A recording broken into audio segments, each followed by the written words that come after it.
Last session, you set out to turn a scrap of parchment won through blood and toil into fortune. From the Sea Devil's shrine, you'd carried away a curious map showing a tomb at the end of a long ravine. After many questions to scholars and days spent cross-checking in dusty rooms and ancient libraries, you traced the location of the mysterious construct to the Windbourne Valley. Further research revealed it was the final resting place of Elrik Windborne, an eccentric noble and former adventurer with a penchant for puzzles and games.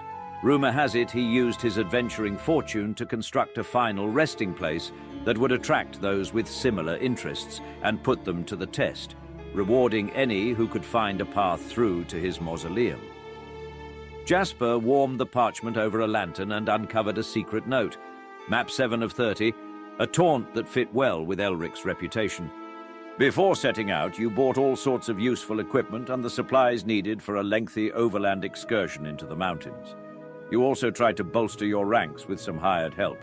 Brother Otho, a ruddy-cheeked, wine-loving cleric from the sunlit abbey, declined Jasper's gold for the orphanage sweetener and passed on the opportunity to join your expedition.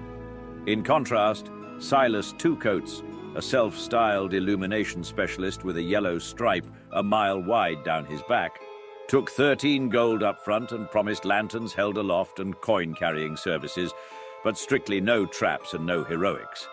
Several days' uneventful travel brought you to the Windbourne Valley. At the ravine's lip, the wind whipped viciously around you, and Elric spied an ornate, dwarven-looking entrance carved into the side.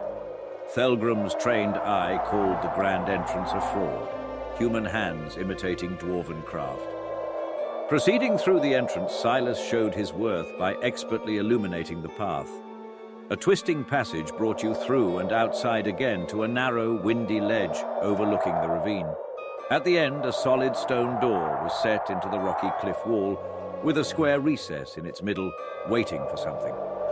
Acting on a hunch, you folded the map into 4 along its creases and pressed it into the square. Hidden locks clunked and stone rose on a breath of ancient air. The cramped ledge gave way to a hall of bones, a dead lantern, and a slab above an inner door, hinting the trial had begun. A 25-panel puzzle waited at the far end. As the last person stepped in, the door closed behind you and hissing built as Silas's flame guttered. You pressed ELRIK.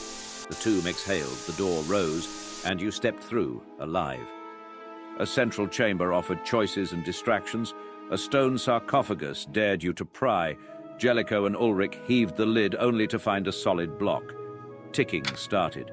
3 identical corridors stretched ahead, their walls scarred. Probing tripped them all, the floors surged with steam pistons, rising columns that hammered toward the ceiling. You chose the forward path. Jasper sprinted, reading the rhythm and hopscotching the trap at speed. To bring everyone else through, Warwick jammed the machinery with a trident that snapped under the strain.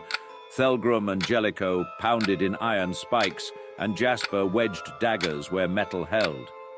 You crossed into a square room, dominated by a triangular well and a scatter of heavy stone blocks shaped to fill it, with a plain wooden door beyond.